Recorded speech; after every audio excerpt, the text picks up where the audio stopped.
You open your laptop to send an invoice and realize your entire business currently lives in 3 files called Final, Final, Final, and Actual Final Use This. Congratulations, you're a freelancer, a self-employed pro, maybe the seed of a small business. The bad news is that taxes are coming whether or not your folder names are spiritually aligned. The good news is that you don't need an MBA or a monk's patience to get this right. You need a map, a few habits, and the confidence to treat paperwork like part of the craft. Start where it hurts the least, the money bucket. Picture every dollar you earn wearing a tiny backpack. Before it reaches your wallet, that backpack drops off a portion into a tax jar. If you do nothing else today, open a separate bank account and name it Taxes. Do not touch. Each time money lands, you sweep a percent into that jar the same day. Pick a number you'll actually follow. If you're in a high tax place with no deductions and steady income, your number will be higher. If you're in a lower tax bracket with credits and business write-offs, it'll be lower. The trick is not perfection. The trick is consistency. Money that never makes it into your spending account can't be accidentally used on a weekend inspiration purchase that turns into a monthly subscription. Now we put scaffolding around the bucket.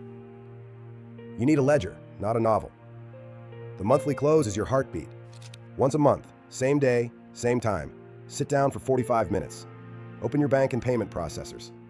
Categorize the month's income by client or product. Tag your expenses by type: equipment, software, advertising, travel, subcontractors, education, and the crowd favorite, meals, which is not an excuse to become a food critic.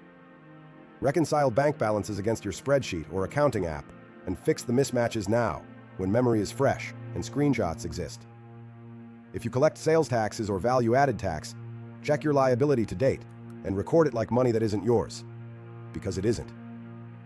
If you owe estimated taxes, calculate the next payment and schedule it like rent.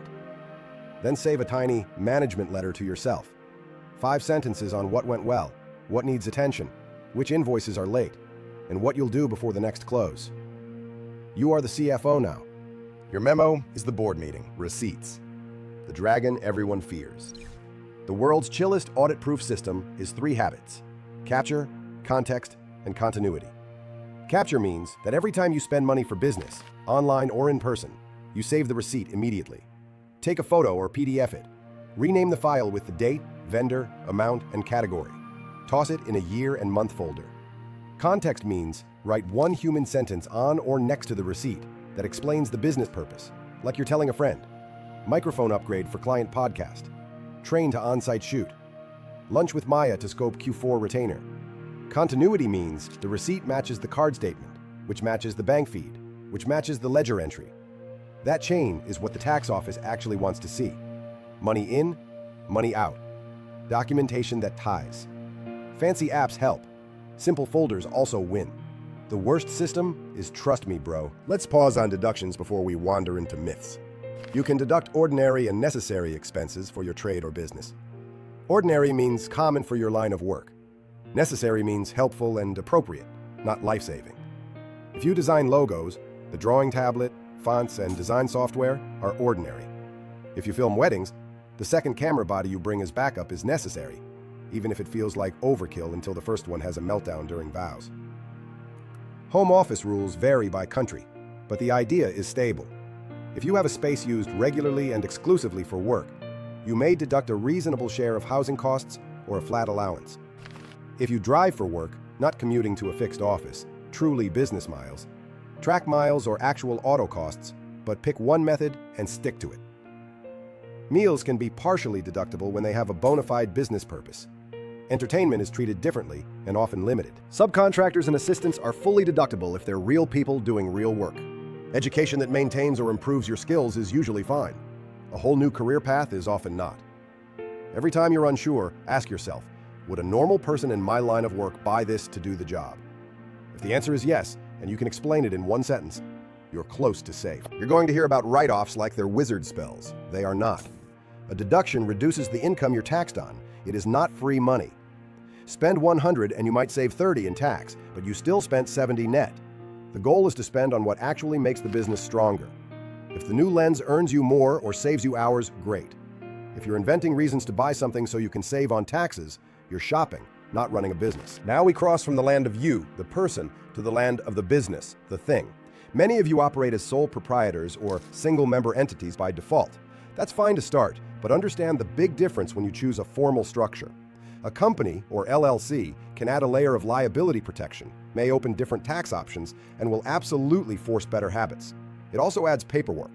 The boring secret of structure is that the magic only works if you keep the company and you separate. Separate bank accounts, separate cards, contracts in the company's name, invoices from the company, payroll handled properly if you pay yourself a salary under your local rules.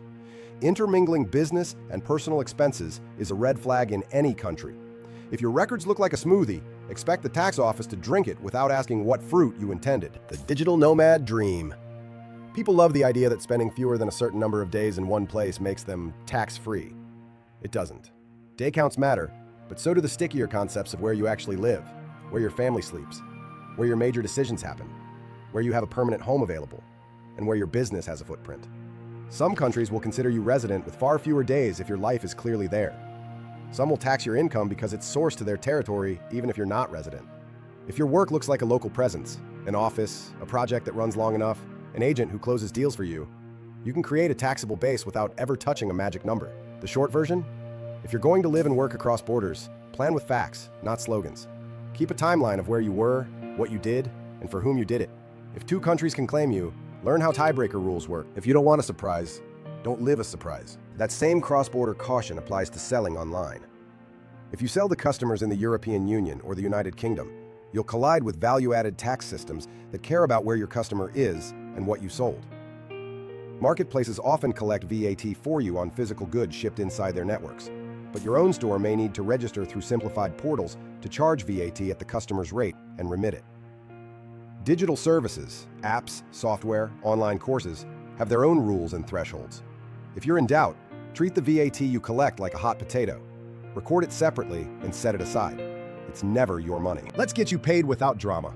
Invoices need 4 things everywhere: who you are, who the client is, what you sold, and when payment is due. Add tax details if you're registered for VAT or sales tax, and show the rate and amount clearly. Use sequential invoice numbers. Put your payment information in writing.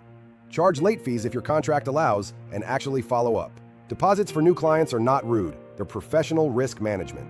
If you work on platforms that issue year-end summaries to governments, assume those numbers will be compared to your return. Your spreadsheet is not a cloaking device. Subcontractors deserve their own spotlight. Hiring help is how you scale, but it creates obligations. Collect proper details from each subcontractor before you pay them. Use written agreements that explain scopes, deadlines, confidentiality, and ownership of the work product. Pay by bank where possible, so the money trail is clean. If your country requires end-of-year reporting for payments to independent contractors, build that into your monthly close so it isn't a January panic.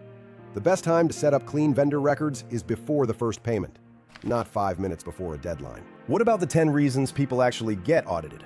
You know the greatest hits. Income that doesn't match the totals the platforms or banks reported. Deductions that don't make sense for your industry. Year-over-year swings with no narrative. Business losses that never end. A home office that is obviously the dining table. Travel that looks suspiciously like a vacation. Education that looks suspiciously like a hobby. Cash deposits with no invoices. And books so messy that an agent can't find the story. None of this is a mystery. Your monthly close and receipt systems solve most of it in advance. The rest you solve by writing one sentence of truth next to each unusual thing you do. Took 3 months off to care for newborn. Lower revenue and higher meals while family support visited. Upfront equipment purchase for new product line. Expect payback in 6 months. Decline 2 clients to finish a course. Education is skill maintenance, not new career. International creators who earn from foreign platforms have 2 extra puzzles. First, withholding. Some countries require platforms to withhold taxes on payments to non-residents. You reduce or avoid that by filing the right declaration forms and claiming treaty benefits if available. If you never file the forms, the platform will withhold at the worst default rate, and you'll be angry at the platform when you should be mad at your own inbox. Second, double taxation. If one country withholds and your home country taxes the income too, use the foreign tax credit rules your home country provides to avoid paying twice. You can't claim a credit for tax on income you excluded, and you can't claim a credit for social contributions against income tax, so learn the difference. The theme is constant. Paperwork on time turns cliffs into sidewalks. Let's make this absurdly practical with a week in the life of a clean solo business. Monday morning, You send 2 invoices numbered in sequence, net 14 days, with bank details and, if needed, VAT shown on the face. You ask new clients for a deposit and assigned scope. Tuesday, a software subscription renews. Your email auto-magically saves the receipt to a folder, and you add one line, annual renewal for design tool. Wednesday, you buy a mic and take a photo of the receipt beside the box, then note, studio upgrade, previous mic failing. Thursday, you hop a train to a site visit, capture the ticket, and log the reason.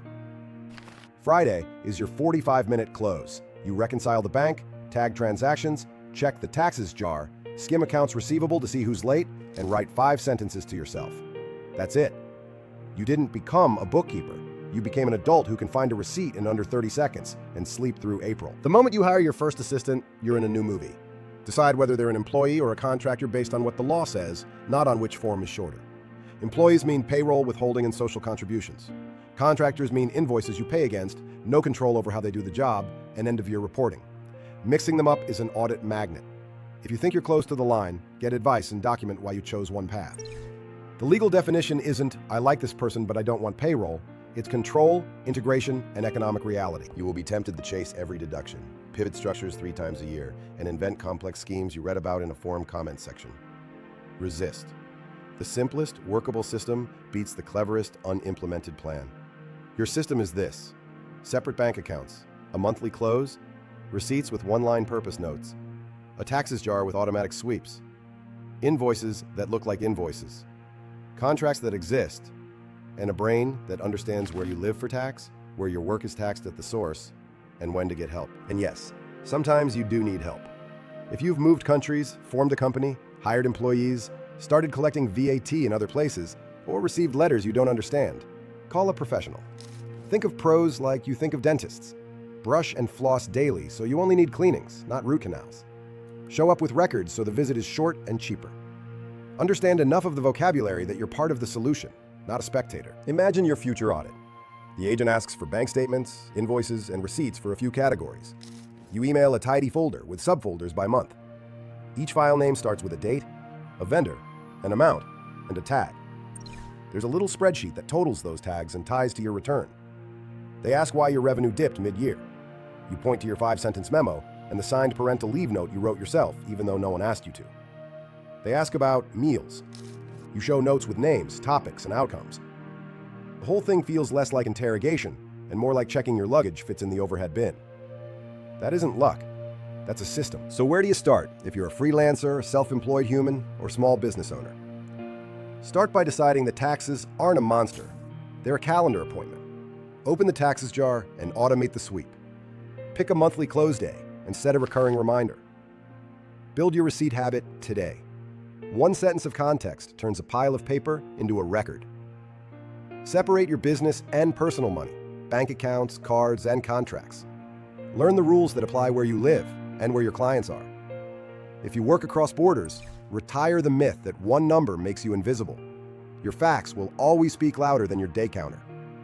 Keep the story of your year as you go, not at the end. Your creative work, your code, your designs, your gigs, they deserve this backbone. A clean tax life is not just about avoiding letters.